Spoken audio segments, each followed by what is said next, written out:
All right, what's up, guys? So today's review is going to be about what's it called? I was almost going to say Boogie Nights. No, it's Paul Thomas Anderson's debut, Hard Eight. Now, this is the Imprint release, and the slipcovers are what's it called, limited editions, but the movies, they don't do any sort of booklets. So honestly, there's no really point in, like, unless you want to be some sort of completionist or something like that, you don't need the slip covers. You can just buy it just like this and it looks just fine. I only wanted this just because it's Paul Thomas Anderson. I'm a big fan of him and his movies, and I just wanted, if there was going to be a limited edition of any of his movies, I'd want it over just the plain edition, which is kind of stupid to say because it's just a piece of cardboard. But if I'm gonna pick it up, and especially soon after, like, this is not something that I would have wanted to wait, for years to get. Like, it's something that I wanted to get so might as well just get the slipcover. So that's what I did. Yeah, this is a movie that has been waited for and asked for a long time. And it was always, people thought that it would be Criterion who would release it, which, to be honest, it still could be. This is region B, but it's only to Australia. It's not. Somebody in the UK could release Hard Eight. Somebody like Criterion or Kino or somebody in the US could release it as well. And anybody who puts it out, I'll just pick it up anyway, just to, well, depending on if they have any, different supplements. But all this has is two commentaries, both with PTA and with the main actor Philip Baker Hall, but the second one also has Michelle Satter and some other crew members, and then this just has one deleted scene and then the Sundance Institute filmmaker lab scenes. And what that is, and just so you guys can kind of get a closer look, I hope this is you can see it clearly. But what that one is after his, because he made a short film before this movie. That was based off, like, for this movie, but it was just a short diner scene at the very beginning, and through the Sundance Institute they shot a couple more scenes, and then with that and the short film being some sort of having some sort of acclaim, he was able to make a full feature. And unfortunately, he did have this movie taken away from him, and this is, if I'm correct, is not what he really envisioned. It's not that it's a complete, like, hatchet job, but it isn't what, like, this wouldn't be considered like a director's cut or final cut. But unfortunately, I think that footage is probably lost now, so I don't think there could be a rearranging and a director's cut of this movie. I don't even know if Paul would honestly even want to do it. He's talked about, this being a painful experience, and after this movie is really what drove him to seek, a final cut, because it hurt having this movie taken away from him, and then seeing them release a movie that wasn't his vision.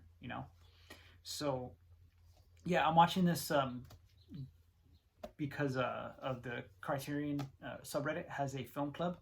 So that's a cool way for me to also be consistent, is having something that's this hard deadline. It's harder to impose that on myself, but having a group have a deadline for watching a movie, and then writing your thoughts on it, that's definitely an easy way for me to keep watching new movies. And so last week's was Still Walking by Hirokazu Koreeda, and this week's was Hard Eight.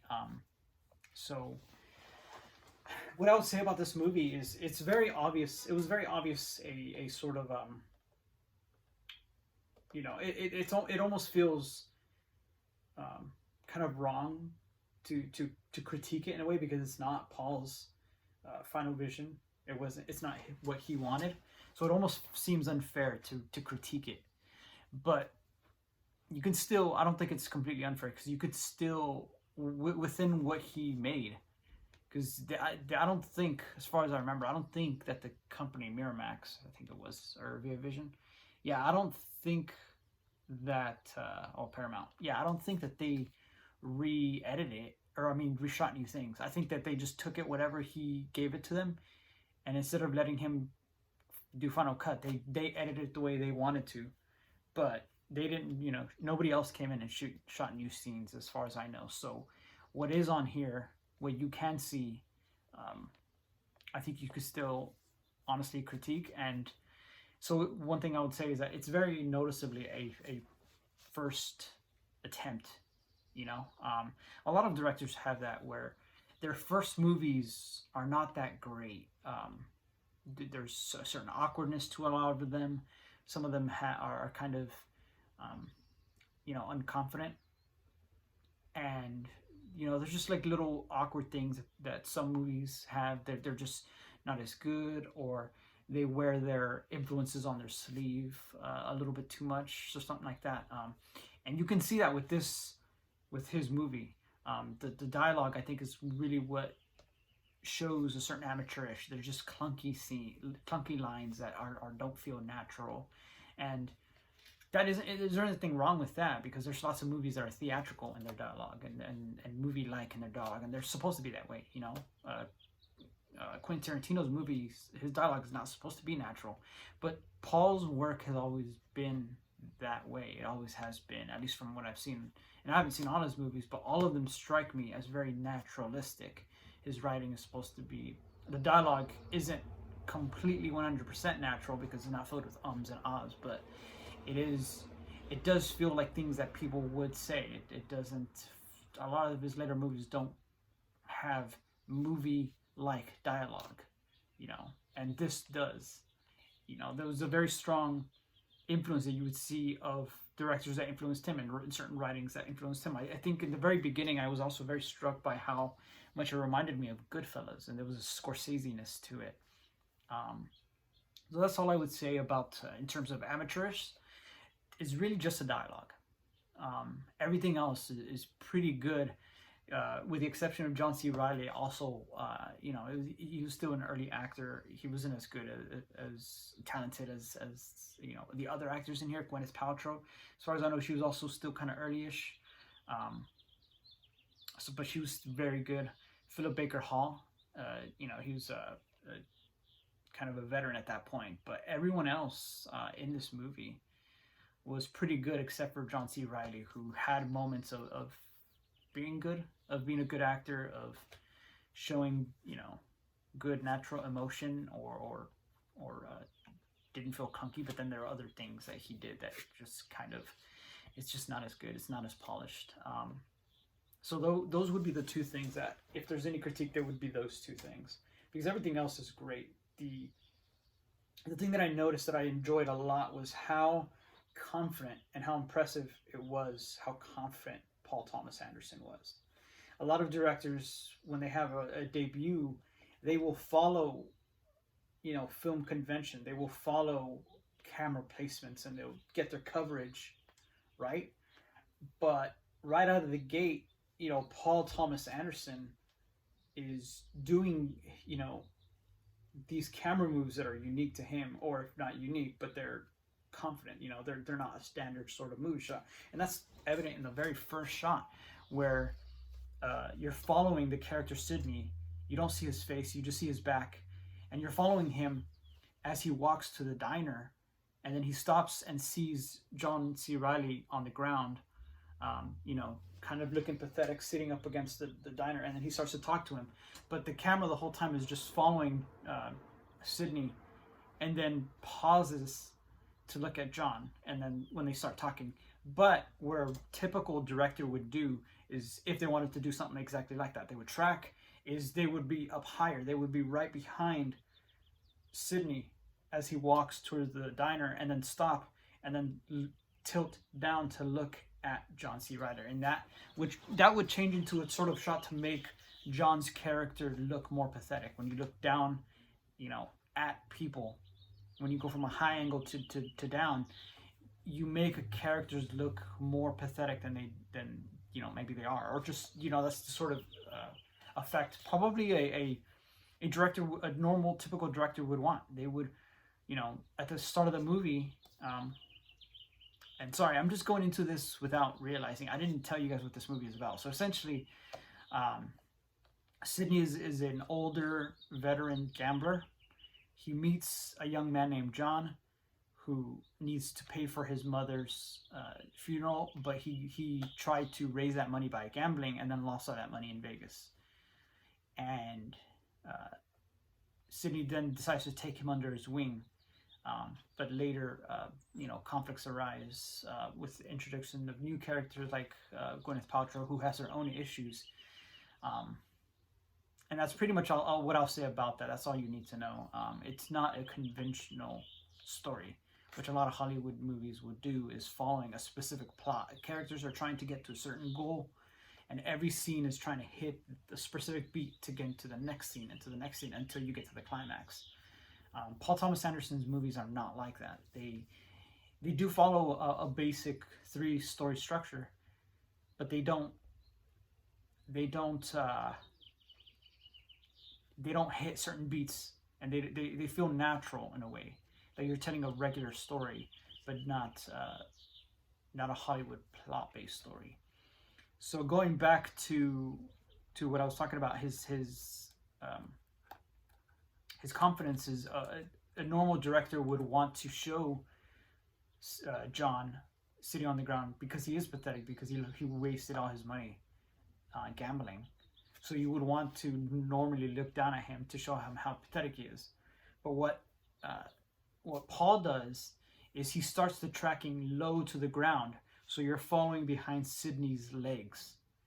And when he stops at the door and you stop, the camera stops to look at John, it's level with John's eyes. It's level with him sitting on the ground. The camera is not making us feel like he's pathetic. And that's what I feel, that's what I appreciate about Paul's work, is that he shows us very flawed people.